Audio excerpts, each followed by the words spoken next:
Alors bonjour et nous prenons encore un moment ensemble pour partager ce que vous vivez, mais ce que nous partageons ensemble dans la foi. Et un premier signe pour indiquer que nous sommes ensemble sur le chemin de la foi, c'est de tracer le signe de la croix.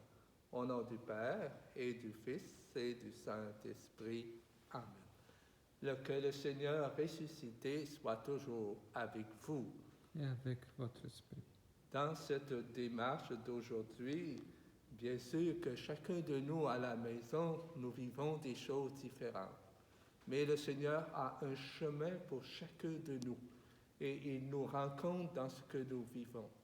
Nous voici en chemin, chacune avec notre histoire, avec tout ce que nous portons comme événement en ce temps du virus.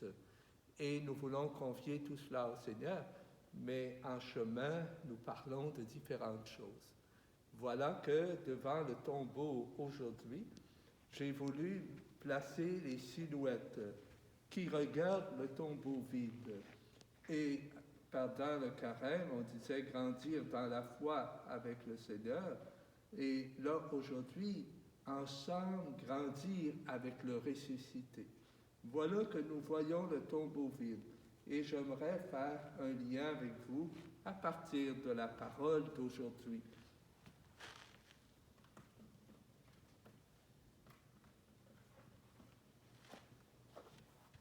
C'est vrai qu'en prenant la route, 2 disciples faisaient route vers un village d'Emmaüs.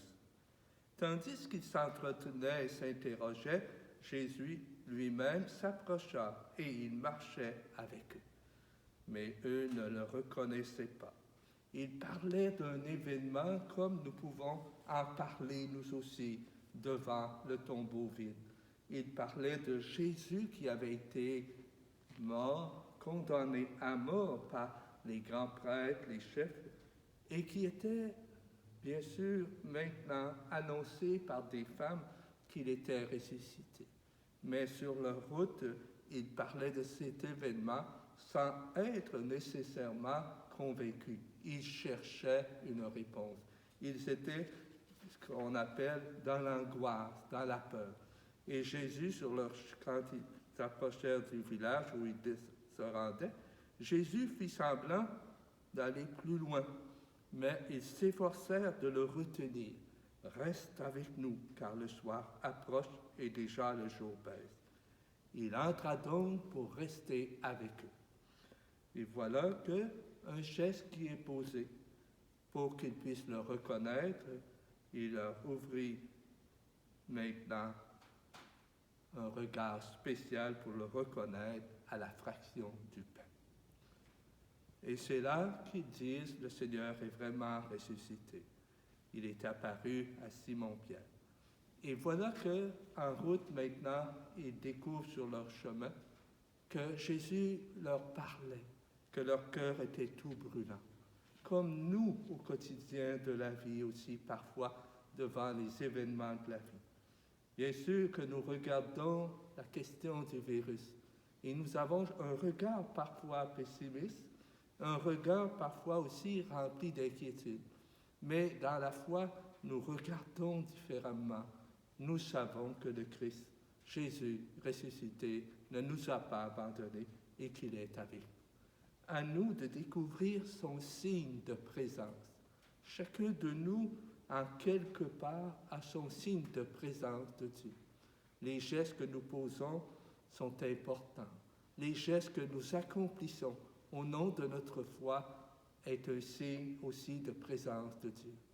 En ce qui me concerne, j'écoutais dimanche dernier toute la démarche d'Angers qui nous parlait de la miséricorde de Jésus qui nous invitait à faire confiance et les 2 témoignages qui nous étaient donnés nous apprenaient aussi que découvrir Jésus, c'est un chemin de présence. C'est un chemin qui nous conduit à reconnaître que le Seigneur nous fait confiance. En ce qui me concerne aussi sur ce chemin, bien sûr que dans l'événement de ma vie comme prêtre, je découvre cette présence du ressuscité d'abord avec vous comme communauté rassemblée. Et je fais cette expérience grandissante, cette expérience vraiment agissante de Dieu quand je célèbre les sacrements. Quand je célèbre le sacrement, je rends grâce au Seigneur parce qu'il y a une présence de Dieu qui s'exerce. À chaque fois que je dis à quelqu'un, je te pardonne tous tes péchés, il y a une grâce de Dieu qui s'accomplit. À chaque fois que je célèbre un sacrement pour redire ceci est le corps du Christ et le sang du Christ, il y a une présence de Dieu extraordinaire qui s'accomplit.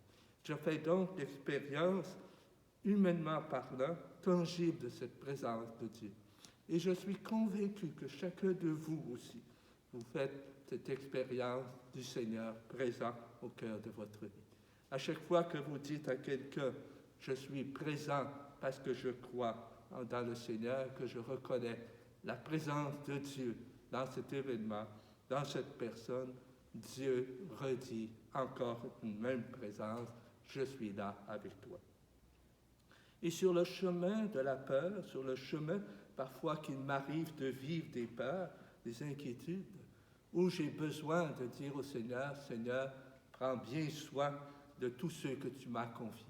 Et le Seigneur me redit, n'aie pas peur, je suis avec toi. Et cette parole me fait grandir, me fait vivre quelque chose d'extraordinaire, parce que je réalise que le Seigneur est vraiment présent.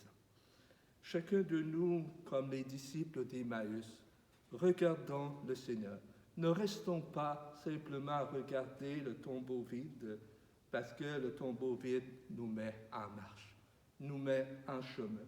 Et sur le chemin, parce que les disciples disaient, ils ne l'ont pas vu, les femmes qui sont allées au tombeau. Mais nos compagnons sont allés et ils ne l'ont pas vu non plus. Ils ont pris la route et voilà qu'ils disent à la fin, ce que nous avons vécu nous confirme que le Seigneur est réellement ressuscité. Et cette confirmation doit nous être donnée par quelqu'un que l'on rencontre. Comme ici, les disciples sont arrivés pour dire à Pierre et aux autres réunis, il est vraiment ressuscité.